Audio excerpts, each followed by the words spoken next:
இன்னைக்கு என்ன சமையல்? இன்னைக்கு உப்புடான் உப்புடான் வச்சுட்டு பருப்பு கூட்டு கொத்தவரங்காய் பருப்பு கூட்டு தேங்காய் போட்டு பருப்பு போட்டு இது பாவக்காய். ஓகே. நான் கீரை சாதாரணமாக மசிக்கலாம்னு வச்சுருக்கேன். அப்புறம் வந்து ஜீரக ரசம், கத்தல் சமையல் குழம்பு தான். டிஃபனுக்கு வந்து இந்த பைத்தம்பருப்பு தோசை, சோப்பு மிளகாய் சட்னி. சூப்பர். ஓகே. ஜீரக ரசம் தான் இப்போ வெறும் ஜீரகம். அது அன்னைக்கு போட்டு வந்து மிளகு ஜீரகம் போட்டோம் இல்லையா, இல்லை மிளகு போடுறது இல்லை, வெறும் ஜீரகம் மட்டும் போடுறது. இது உடம்பு வலிக்கலாம் கூட நல்லது. பாடி பெயினாக இருந்தது இப்போ இந்த மாதிரி இந்த கொஞ்சம் மாதிரி சீசனில் இந்த ஜீரக ரசத்தை சாப்பிட்டோன்னு வச்சுக்கோங்க, பாடி பெயின் குறையும். ஓகே. பாவக்காய் வந்து கடாய்கறி மாதிரியா? கடாய்கறி மாதிரி. ஆமாம், அதாவது தேங்காய் பருப்பு எல்லாமே போட்டு புளி எல்லாம் போட்டு பண்ணுறது, நல்லா சுண்ட வச்சு பண்ணுறது. ஆமாம், சூப்பர். உப்புடானுக்கு வந்து எப்பயுமே நல்லெண்ணெய் தான், கடுகு போட்டுருந்தேன். இந்த முன்னாடி ஒரு பண்ணி காமிச்சிருக்கேன் ஏதோ ஒரு வீடியோவில். இப்போ எப்படி என்ன பண்ணுவேன்னா, இந்த வெந்தயம் இருக்கு இல்லையா, வெந்தயத்தை நல்லா பாதி வறுத்துன்ட்டு, அரை ஸ்பூன் வறுத்துன்ட்டு மிச்சம் அரை ஸ்பூன் இதில் போட்டு வறுக்கிறது உண்டு.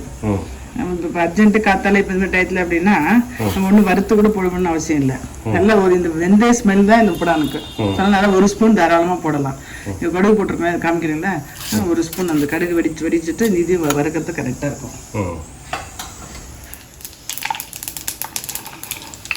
இந்த வெந்தயம் தெரியுது, அந்த வறுத்து வந்து இதானது இந்த ஸ்மெல் தான்.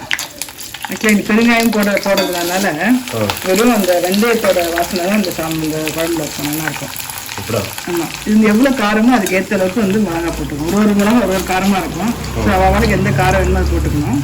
போன தடவை இந்த உப்புடான் வந்து இந்த காயில்லாத சமையலில் போட்டுருக்கோம்ல. ஆமாம், புளி வந்து நல்லா இந்த அளவுக்கு நெல்லிக்காய் அளவுக்கு எடுத்துட்டுருக்கேன்.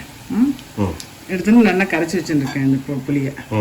இது அப்படியே புளி கட்டி, அதாவது இதுக்கு வந்து பழம்புளியும் தான் நல்லாயிருக்கும். புது புளியோட பழம்புளியும் தான் நல்லாயிருக்கும். கருப்பாக அப்படியே அதில் வந்து இதானோடனே வதங்கி எடுத்து பாருங்க. அந்த இது இப்போ விட்டுருங்க.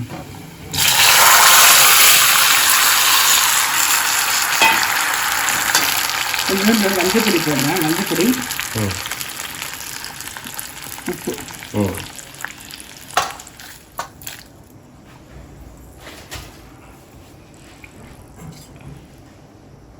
சரி பெருங்காயம் சம்டைம்ஸ் போடுறது உண்டு. பெருங்காயம் இப்போ இன்னைக்கு போடுறதுனால சும்மா 2 கருவேப்பிலை போடுறேன்.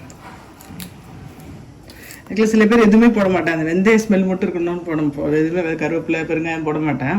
பட் சும்மா 2 போடுறேன், ரொம்ப போடல, 2 போடுறேன். இதெல்லாம் நல்லா அப்படி நல்லா தாத்தலான்னு கொதிக்கணும். இது கொஞ்சம் ஜலமாக தான் இருக்கும் இந்த உப்புடான். வேண்டாம்னா ஒரு ஸ்பூன் அரிசி மாவு கரைச்சி விட்டுட்டு கொஞ்சம் செம்மி லிக்விடாக பண்ணிக்கலாம். அடுத்து கொத்தவரங்காய் கொஞ்சம் லைட்டாக ஒரு ஸ்பூன் எண்ணெய் விட்டு வதக்கின்ட்டு ஜலத்தில் வந்து வேக விட்டுருக்கேன். நல்லா வேகட்டும். வாசனை வந்துட்டேன். வாசனை வர வரைக்கும் நல்லா கொதிக்க வைக்கணும். இந்த மாதிரி பபிள்ஸ் வருது இல்லையா, இது வந்து ஒரு 5 மினிட்ஸ் அப்படியே அடுப்பில் சிம்மில் வச்சுருந்தோம்னா அதுலேயே குழம்பு வந்து கொஞ்சம் கெட்டி ஆகிடும். அது போகிறோம். வேணும்னா அரிசி மாவு போட்டுக்கலாம். இந்த வாசனை தான் வந்து அடையாளம் குழம்பு ஆயிடுச்சு. ஒரு சைடாக கொதிக்கிறது இல்லையா, அப்போ புளி உப்பு காரம் எல்லாம் கரெக்டாக இருக்குன்னு அர்த்தம்.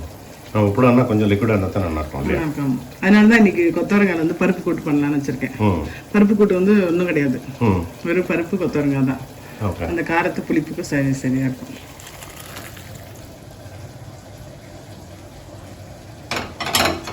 களத்துக்கு பருப்பு எடுத்து வச்சிருக்கேன்.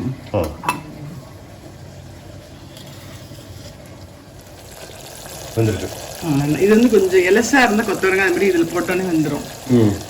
அது மாதிரி பார்த்து வாங்கிக்கணும். அதில் வந்து என்னென்னா வெறும் பருப்பு தான், புளி விட்டு பண்ணலை. ஏன்னா இது உப்புடானே கொஞ்சம் புளிப்பாக இருக்கும் இல்லையா, ஸோ அதனால் இந்த மாதிரி வெறும் பருப்பு போட்டுட்டு உப்பு போட்டுட்டு தாளிச்சு போட்டுரு. பைத்தம்பருப்பு வேக வச்சு போட்டிருக்கேன். இப்போ அடுப்பில் வந்து எண்ணெய் விட்டுட்டு உளுத்தம்பருப்பு மிளகாய் தாளிச்சு போட்டுருக்கேன். அவ்வளோதான்.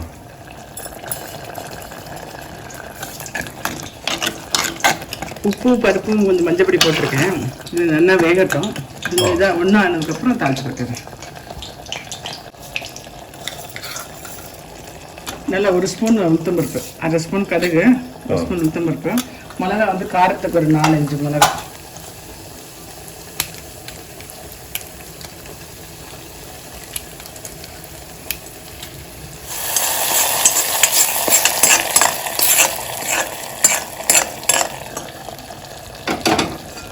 அதே மாதிரி பீர்க்கங்காய் கூட ரொம்ப நல்லா இருக்கும். பீர்க்கங்காய் பண்ணலாம்ல. ஆமாம், இது உப்படம் பண்ணுற அன்னைக்கு சவுச்சோ பீர்க்கங்காய் இதெல்லாம் பண்ணோம்னா நல்லா இருக்கும். இது ஒரு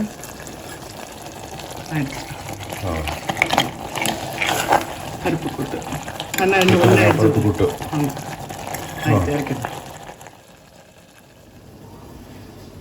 ஜீரக ரசத்துக்கு வெறும் ஜீரக ரசம் அது. அதில் உள்ள வந்து ஒரு சின்ன நெல்லிக்காய் அளவுக்கு புளி போட்டிருக்கேன், உப்பு போட்டிருக்கேன். இந்த மிக்சியில் காமிங்க. மிக்சியில் வந்து நல்லா ஒரு ஸ்பூன், பெரிய ஸ்பூனில் ஜீரகம், ரெண்டு மிளகா, இது நல்லா பொடி பண்ணிப்பேன். இது நல்லா கொதி வந்ததுக்கப்புறம் இந்த பொடியை போடணும். இந்த பாவக்காய் இருக்கு இல்லையா, இந்த பாவக்காய் வந்து இப்படியே நறுக்கின்ட்டு நல்லா புளி, நல்லா இந்த பருப்பு, இந்த கருப்பு புளியில் கொஞ்சோண்டு வேக வச்சான்னு வச்சுங்களேன், கம்ப்ளீட்டாக கசப்பு போயிடும். எக்ஸாக்ட் புளி தெரியுது அந்த இடத்துல 2-3. ஸோ இந்த புளி ஜலம் கொஞ்சம் விட்டுண்டு, உப்புலாம் போடல, வெறும் புளி ஜலம் விட்டுண்டு கரெக்டாக ஜலம் ஜாஸ்தியாக விடல, அது நனைகிற அளவுக்கு விட்டு புளி ஜலத்தை விட்டுண்டு வேக வச்சிருக்கேன். இப்படி பண்ணும்போது என்ன ஆகும்னா கசப்பு இருக்காது. சப்போஸ் கசப்பு வேணும் அப்படின்னா நம்ம டைரெக்டாகவே இழுப்பு சட்டியில் போட்டுடலாம். கசப்பு வேண்டான்றதுனால இந்த புளி ஜலத்தில் வேக வச்சேன். இது எப்பயுமே இப்போ இந்த பாவக்காய் வந்து கசப்பு வேண்டாம் அப்படின்னு தோணிச்சுன்னா கொஞ்சம் புளி ஜலத்தில் வேக வச்சிடலாம். வேக வச்சுருக்கேன். இப்போ அடுப்பில் வந்து கடுகு, உளுத்தம் பருப்பு, உளுத்தம்பருப்பு போட்டுன்ட்டு இந்த பாவக்காயும் போட்டு பருப்பும் போட்டு தேங்காய் போடணும். ஒரு 5 நிமிஷம் வச்சதுக்கப்புறம் 2 மிளகா போடணும் காரத்துக்கு. வெறும் மிளகா அப்படியே நம்ம ஜென்ரலாக அரைச்சி வச்சுருந்தோம்னா அது போடலாம். இப்போ பொடி இல்லாதனால நான் இந்த மிளகாயே ஒரு 4 மிளகாய் கிள்ளி போட்டுருவேன், காரத்துக்கு போடுறோம். இந்த புடா எனக்கு கொஞ்சம் காரமாக இருக்கிறதுனால கொஞ்சம் இது வந்து இதெல்லாம் கொஞ்சம் காரம் கம்மியாக இருந்தால் நல்லா சாப்பிட்றதுக்கு டேஸ்ட் மேட்சாக இருக்கும். கடுகு வச்சுட்டு குக்கரை வந்து இந்த ஸ்டெயின்லெஸ் ஸ்டீல் தான் யூஸ் பண்ணணும். இன்னும் ஜென்ரலாக அந்த வேறு அந்த இண்டாலியமில் கூட யூஸ் பண்ண மாட்டேன் ஆக்சுவலாக. ஸோ அதே மாதிரி இந்த 15 நாளைக்கு கூட அப்படியே யூஸ் பண்ணணும், நல்லது. இதுலேருந்து வந்து பருப்பு ஒரு கரண்டி போடுறேன். இந்த வெந்த பருப்பையும் போடலாம், இல்லை இந்த இது பண்ணும்போது கூட அந்த ஊற வச்சு பருப்பு கூட நல்லாயிருக்கும். அது வந்து தேங்காய் இது ஆயிடுச்சு பாருங்க. இது ஜென்ரலாக இந்த பாவக்காய் அப்படி பண்ணணும்னு வச்சுங்களேன், என்ன காரியம்னு தெரியாது அவனுக்கு. அவ்வளோ கசப்பு ஒன்றுமே இருக்காது. நல்ல டேஸ்ட்டாக நல்லாயிருக்கும். எடுத்துடுறேன். இது வந்து பாவக்காய் கடாய் இல்லை, கடாய் ஸ்டைல். ஆமாம், கடாய் ஸ்டைல். நல்லா சுண்டை வச்சு. ஆமாம், சுண்டை வச்சு. வெறும் ஜீரகமும் 2 மிளகாயும் இது பண்ணியிருக்கேன், பொடி பண்ணியிருக்கேன். அதை போட்டுட்டு கொஞ்சம் கொதி, ரொம்ப வேண்டாம், அது வந்து கொஞ்சம் பொங்கிட்டு வரும்போது கருவேப்பிலை வச்சு கொட்டுட்டு கடுகு, நெய்யில் கடுகு தாளிச்சு கொட்டுட்டு, அவ்வளோதான். ஜீரக ரசம். ஜீரக ரசம் இது நல்லா சூப் மாதிரி குடிக்கலாம். உடம்பு வலிலாம் இருக்கும்போது இந்த ரசம் பண்ணோம்னா நல்லா எஃபெக்டிவாக இருக்கும்.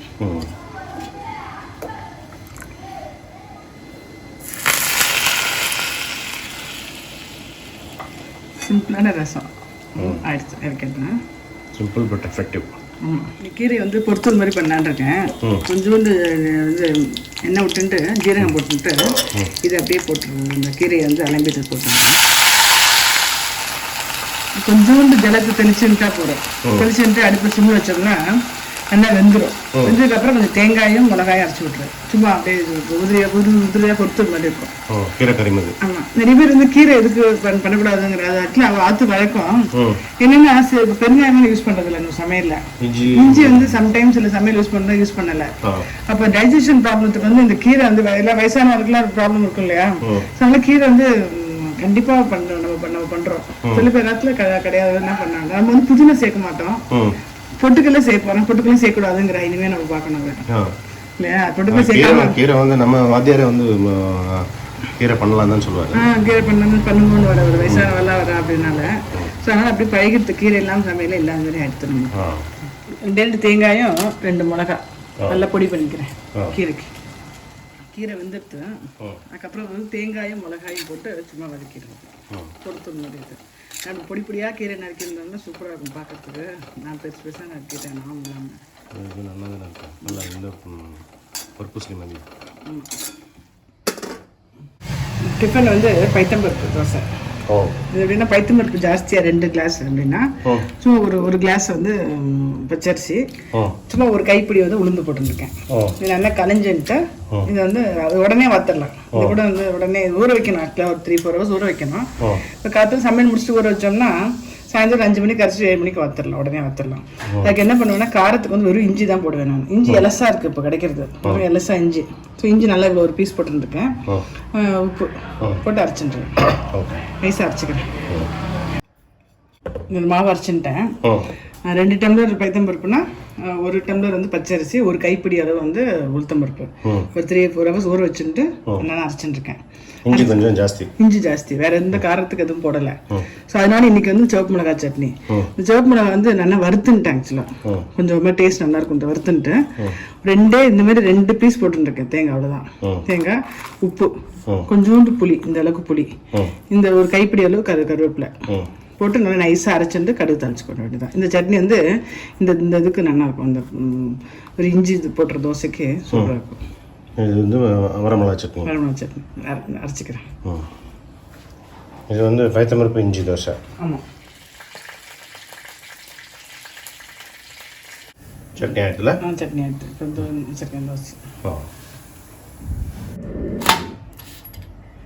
ஒன்று மாற்றிட்டு போகிறேங்க. போகிறோம். நைட்டு சமையல்